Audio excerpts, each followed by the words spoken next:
Big volatility గురించి మాట్లాడుకోవాలి.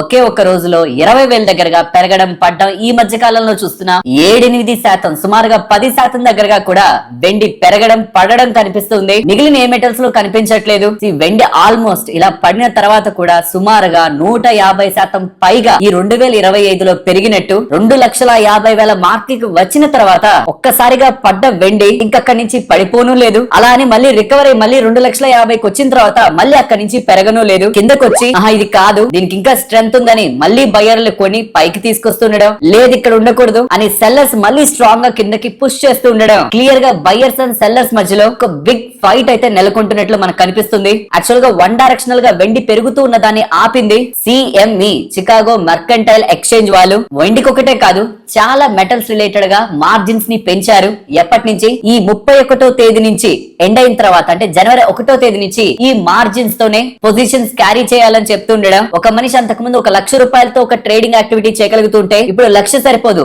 Silver కి అయితే 1,30,000 పట్టుకురండి. అలాగే మిగతా వాటికి కూడా ఎంతెంత పర్సెంట్ పెంచారు ఇక్కడ పెడుతున్నారు. అలా పర్సెంటేజ్ ని పెంచుతూ ఉండేసరికి సడన్ గా మనకి వెండి అయితే పడింది. ఎక్స్చేంజ్ వాళ్ళు మార్జిన్స్ ని పెంచారు కాబట్టి వెండి పడడం జస్టిఫైడ్ అయింది. కానీ మళ్ళీ సడన్ గా పెరుగుతుండడం మార్కెట్ లో ఒక కంప్లీట్ క్వశ్చన్ మార్క్. మళ్ళీ 2,50,000 వరకు నిన్న రాత్రే మళ్ళీ వెండి వచ్చింది. కానీ తర్వాత మళ్ళీ ఇవాళ ఎర్లీ మార్నింగ్ మళ్ళీ వెండిలో ఆర్ సిల్వర్ లో గ్లోబల్ గా మనకి సెల్ ఆఫ్ అయితే కనిపించింది. క్లియర్ గా ఒక బిగ్ వోలటాలిటీ సిల్వర్ లో because of CME margin rules కొన్ని డేస్ పర్టికులర్ గా జనవరి 1st వీక్ వరకు కూడా కొనసాగే అవకాశం ఉంది. సో ఆలోపు బయర్స్ అండ్ సెల్లర్స్ మధ్యలో ఒక అగ్రిమెంట్ ఆర్ ఒక ప్రైస్ స్టెబిలిటీ వెండిలో మనం చూస్తాం. సో నెక్స్ట్ కమింగ్ డేస్ లో కూడా వెండి రిలేటెడ్ గా హెవీ వోలటాలిటీ ఉంటుందన్న విషయాన్ని మనం గుర్తుంచుకోవాలి. బట్ బంగారంలో అలాంటి యాక్టివిటీ ఏం లేదు, అండ్ ఇతర మెటల్స్ లో కూడా ఇలాంటి యాక్టివిటీ లేదు. అండ్ మన మార్కెట్ విషయానికి వస్తే